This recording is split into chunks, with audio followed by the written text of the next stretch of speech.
Mike Restorations, Hayden, Idaho. Taking a look at my 78 Ford F250 I bought last year. It's pretty rough shape, but I only paid $1,000 for it, and it has a surprise under the hood. So we'll do a little walk around. The paint is Meth Addict Rattle Can Blue is what I call it. The guy I bought it from was motivated, let's say.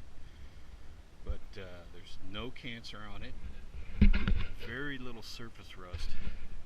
Well, I guess there is a little piece of cancer here on the door, but 10 minutes with a welder, I'll fix that. It's got overspray everywhere. And the bed looks like somebody took a baseball bat to it. I don't know if you can see that down the side here, but I have a dent puller to be able to get that out.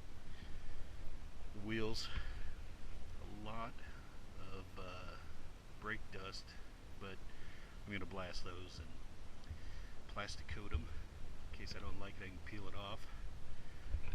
Framing underneath, everything's rusty, a lot of surface rust, but I'm going to pull the bed off and grind that down with a wire wheel and just spray some tractor paint on there.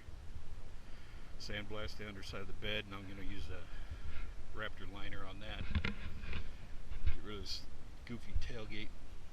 Homemade job. Thing's garbage.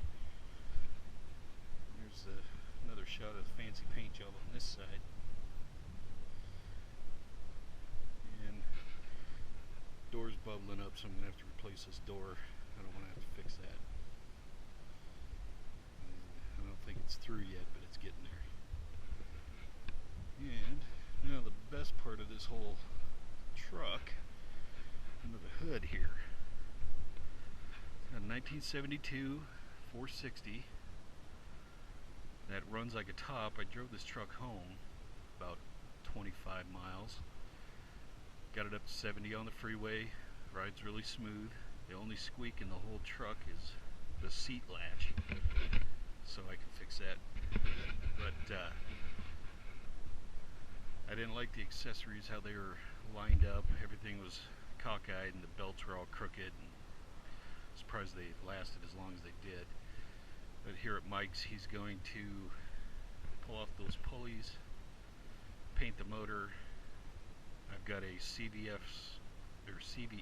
racing billet aluminum system I'm putting on the front with a Saginaw pump, and it's all shiny and new, so he's going to paint the engine bay and the motor for me, clean it up a little bit, do a complete tune-up. I got some chrome valve covers and shiny bits, and there's a leaky brake line, so I got a brake line kit. He's going to replace the front brake lines.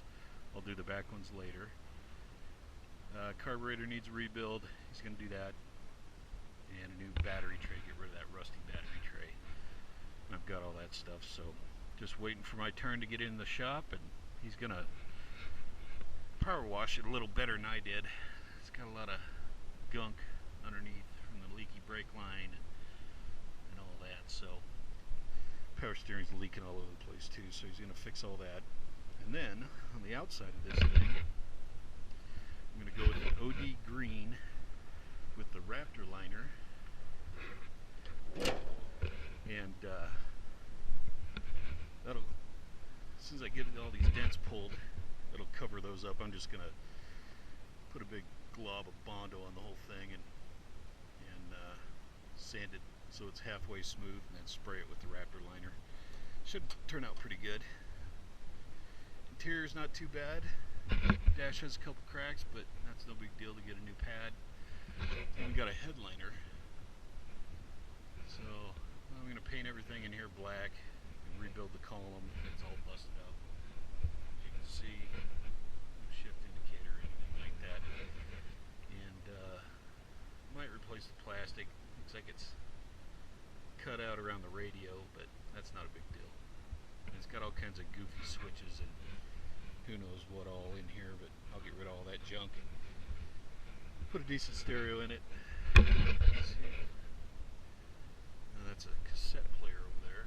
So, but I'll do updates on this thing eventually, and every once in a while, and when I get the bed pulled off. Make another video about sandblasting the underneath the bed, how it all cleans up. So if you like this video, finger blast that thumbs up, and we'll go from there.